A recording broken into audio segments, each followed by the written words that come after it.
Good. Another uncut entry. A little recap of the week. This week, what have I been doing? I got a 3D printer. Yeah, I got a 3D printer. Shout out to Eben. He had a spare one that he's no longer using, so he hooked me up. And I got it 5 days ago on a Sunday. Yeah, I picked it up on Sunday because he dropped it off at my parents'. And then I had to grab it and take it here. I had to dismantle it at first. It was like I don't know if you could see it. It's behind me somewhere. Yeah, there we go. Boom, there at the back, that cube. So it's fairly big. I'd say like 60 by 60 centimeters. 60 by 60 by 60. So that's about the dimensions of it. I had to dismantle it. I mean, at first, obviously, I haven't really used a 3D printer before, which is surprising because I'm sure they had it in architecture school, but I just never went. I never went to the workshop to use it. Thinking about it, I never really went to the workshop in architecture school. That's how bad it was, man. But yeah, no. At first glance, it's like, boom. Like, what the fuck is this? Like, how do I even go about dismantling this shit? Because I've never really used a 3D printer, so I was totally unfamiliar with how this shit works. But then I just started dismantling it where I could, and then just hope for the best. I didn't bother looking at YouTube tutorials or whatever. But then when I brought it here, I had to look up on YouTube how to put this one together. It's an Ender 5 Pro. Don't really know what that means. Didn't really give too much. I didn't really a deep dive on what that model is. I just sort of, you know what, fuck it, I got some 3D files and shit.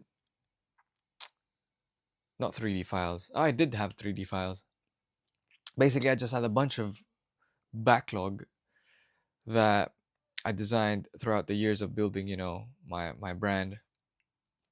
And I was like, you know what, let's see how this shit looks like in real life. Let me actually grab the bits.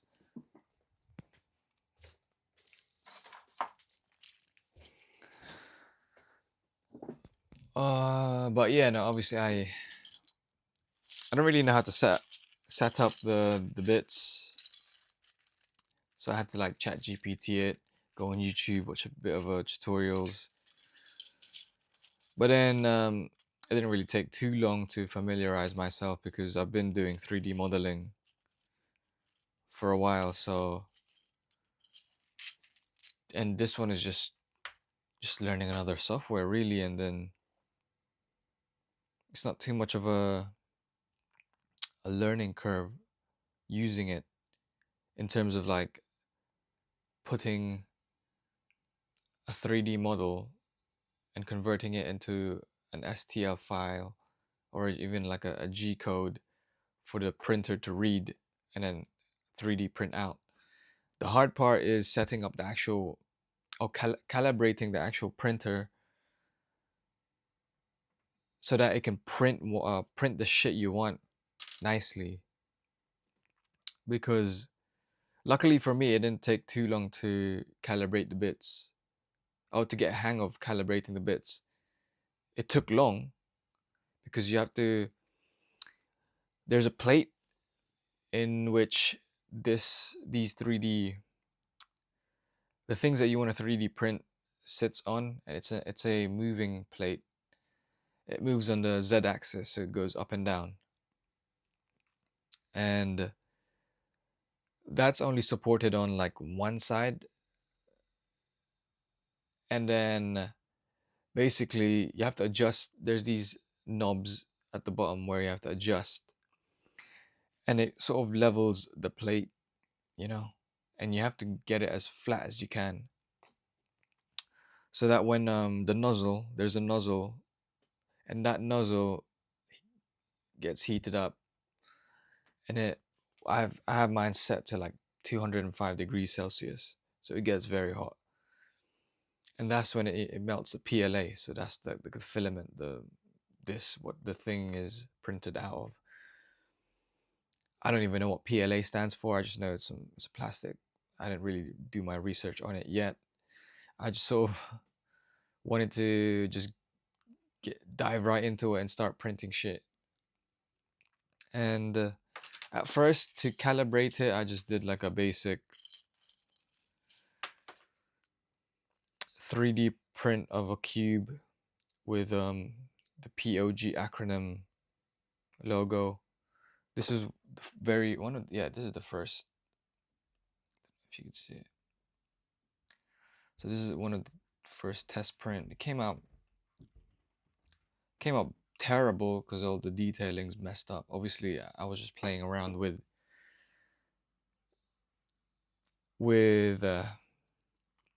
setting it up at first, and then seeing sort of like the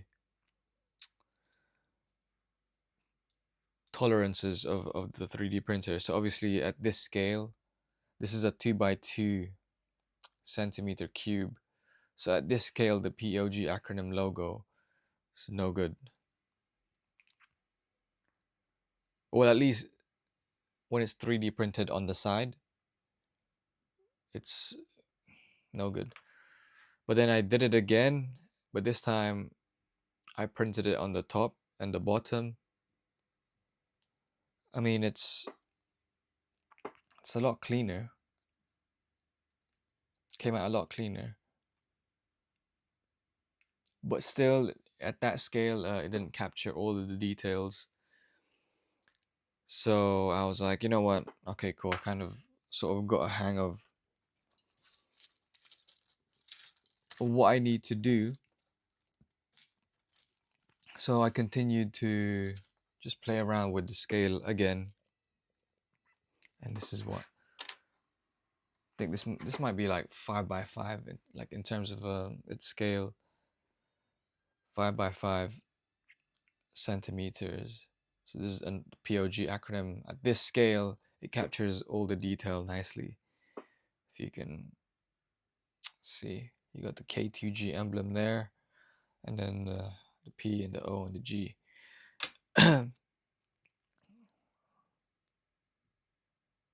And then scaled it. Oh shit. Scaled it down again. Oh, I mean, not again. I scaled it down. Maybe just about half of it. And it captures pretty much all the details as good as this one. I even added, like, the cutout so that you can actually see that it's a P, not a D. But yeah, and that's what a 4 by 4. And then basically after that, I went on to test further, but this time it's like play around with the thickness. So these are fairly thin. I think there might be like 0.3, 0.2 centimeters. Oh, this one is, yeah, 0.2 or 0.3, and this is probably 0.2. These ones. What is this? 0.3. They're probably like 0.25. But yeah, no.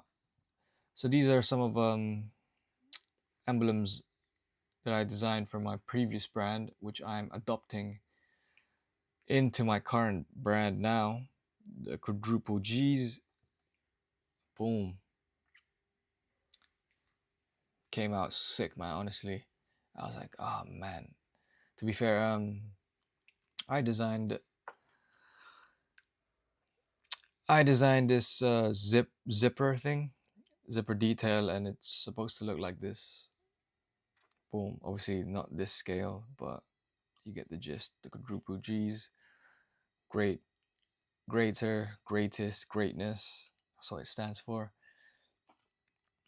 But yeah, and then just played around with having the cutouts. Boom. So then once I sort of got a hang of it, I was like, okay, cool. I think I know what I'm doing now with the 3D printer and stuff. Even tested this out. This is like another K2G emblem with the G, yeah, so blended into it. But yeah, no, to really just sort of test out what the 3D printer is capable of, I wanted to work on, well, not work on. I designed like this ring maybe 3 years ago, whatever, and basically, boom, it's the quadruple G's. It's sort of like a championship ring vibe that I was going for. So this one had a cutout on it, on the sides, the K2G emblem, and then you got the quadruple G's uh, extruded on the top. Fits nicely on my ring finger. Hey, yo, chill. Boom. And then I sort of wanted to play around with that K2G emblem and try to incorporate it into the actual ring band design. I think this one's a little too, what do you call it? Too narrow. So then I went for a more subtle. Where's the other one, man? I had another one. Yeah, boom, a more subtle version. And that's where I am at so far with 3D printing. This takes about an hour and a bit, and I have like 2, 4, 6. I had one failed one, which is the coolest one. This is a skeleton, so it has all the cutouts. Quadruple G's as a negative, and then some details on the side. Still playing with the K2G emblem, but a little bit more abstract. I have another. I printed a bunch of these just to test out the thing. I don't know where the other one is. It's probably just somewhere here. One of the cats knocked it over or something. But yeah, I think for me, now that I've played around, I want to try more intricate designs and then sort of see what I can really do with this 3D printer. And also, it comes out very rough some bits because obviously I 3D printed it like standing like this, and I had to add prongs at the bottom. Basically, I had to do a bunch of iterations so that I could print it as good as I can. But even then, there will be a lot of imperfections. That's why I need to invest into like a Dremel and like some sand Dremel thing tool, so I can sand and soften the bits, the imperfections and whatnot. But yeah, no, I definitely need to get like a sample made of this in like a silver sterling or like a stainless steel to begin with, because I took a picture of this and then got AI to change the material, and then I did like a polished silver, and I also did a polished gold, and I even did like an iced out one. I'm not really into things being iced out, but I was just curious on how it would look iced out. But then I was like, oh shit, man. Yeah, I definitely need to get a sample of this. And low key, because I just got recently engaged and I want my own ring, so I'll probably have this as one that I wear. But yeah, no, 3D printing is insane. I can't believe I only like jumped onto it now. I mean, I wanted to actually buy a machine 5 years ago when I was like dabbling and learning how to use a blender, but I never really got around to pulling the trigger until it found its way into my home studio. Thanks to Eben for hooking me up, and then now I'm in this rabbit hole, seeing what I can produce with this 3D printer. I have a bunch of other like ideas to do. Actually, they're designs that I did 2 years ago of a Cuban link, a Cuban link, and it's taking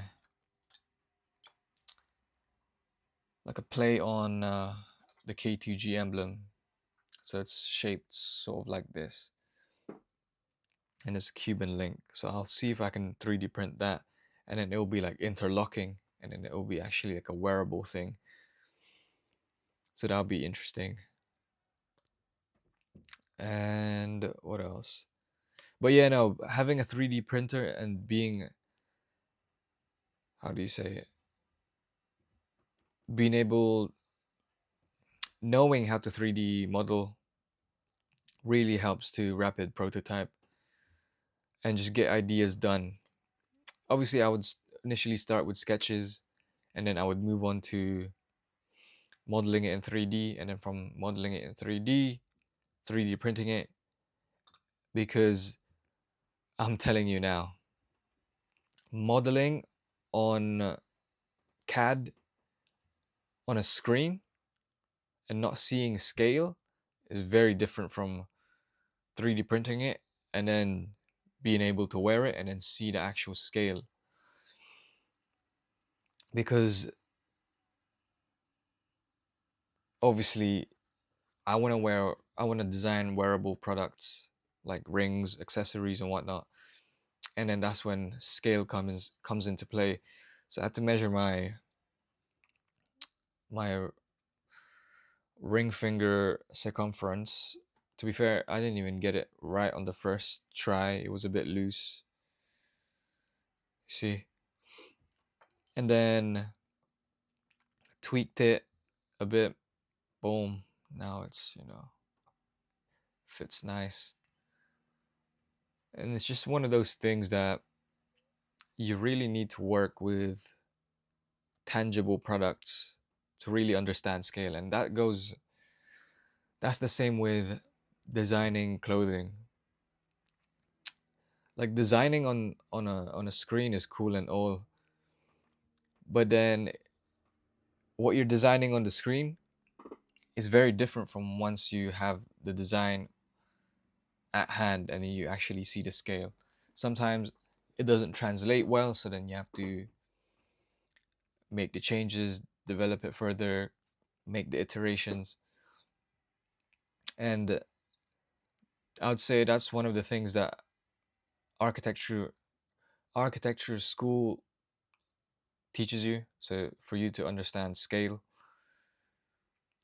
So for me, scale is something that I don't really need to learn a little too much on because I already learned it in architecture school. Ugh, I can't even say that.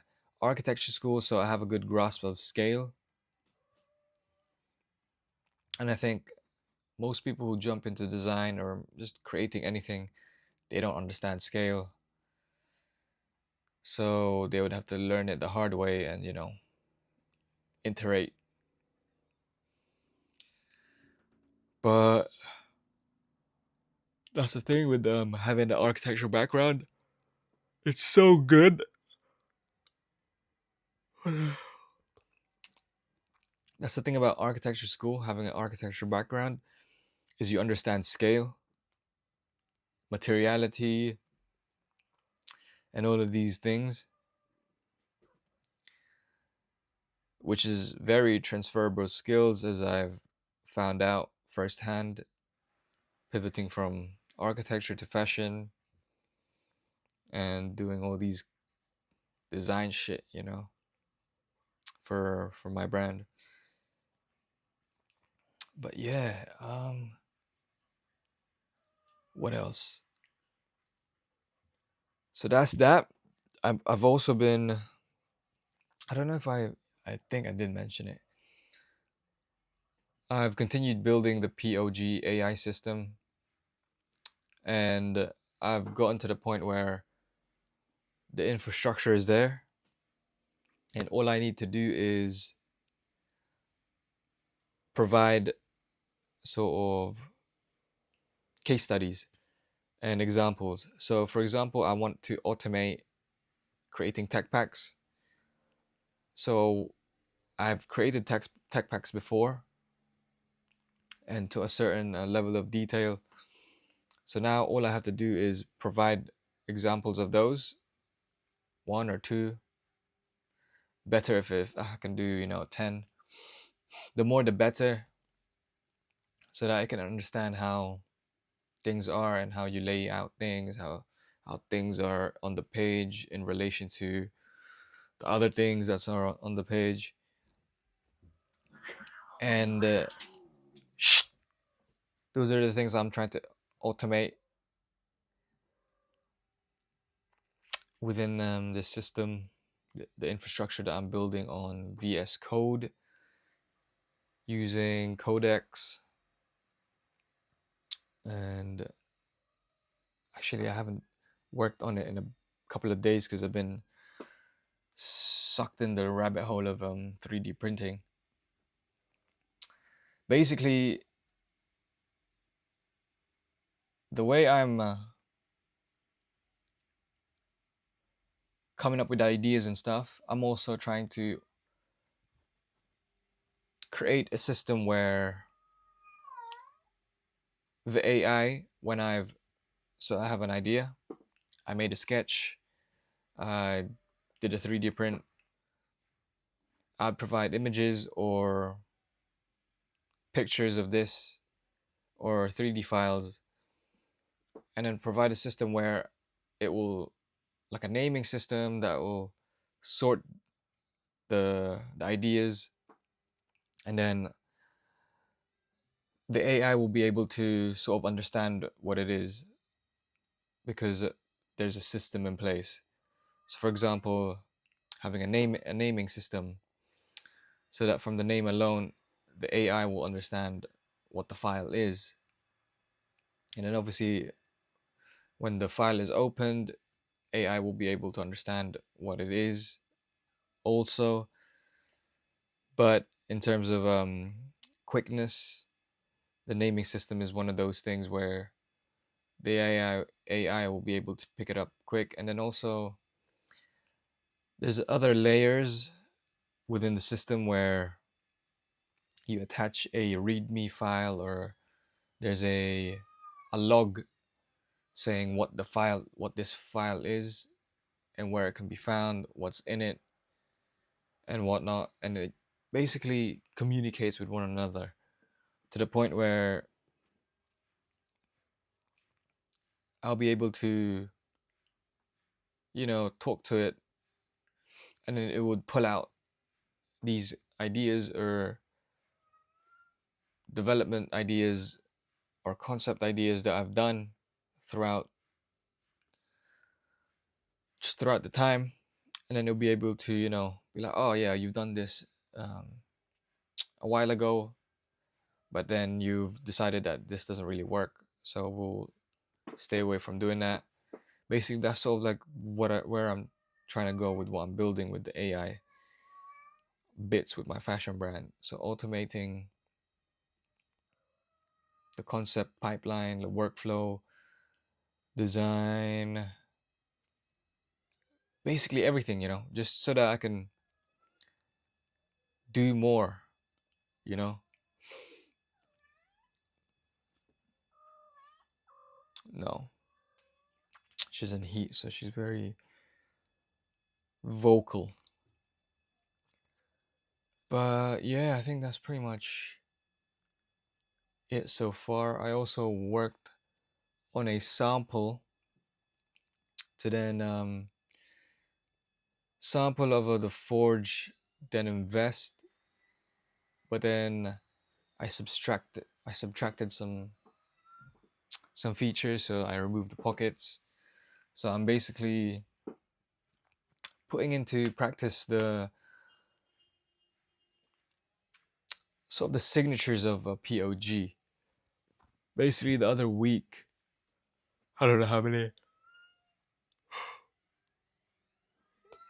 I don't know how many weeks back, I saw broken down the system or the features of the forged denim jacket and how I could play around with this and have this become like the brand identity of PoG. And yeah, I finished doing one this week. It's a it's a vest where it shows more of so the shoulder instead of overhanging, so that it just shows the arms. But since it's summer and I designed it, I need to sleep, man. For now. I need that. Oh, it's a bit like 4 a.m., 5 a.m. Basically, I have it here, but I'm wearing it on my engagement party. So, top to bottom, all PoG, the trousers, the vest, and obviously this. I'm gonna be wearing this. I don't care. I don't care if it's made out of plastic. It's my design. I'm gonna wear it. But yeah, I think that's it, man. I'm gonna take a nap, man. I'm too tired, and I got work at 5 p.m. I got a closing shift at every man. And yeah, I think that's it for now. At least that's all I have for now. I'm out.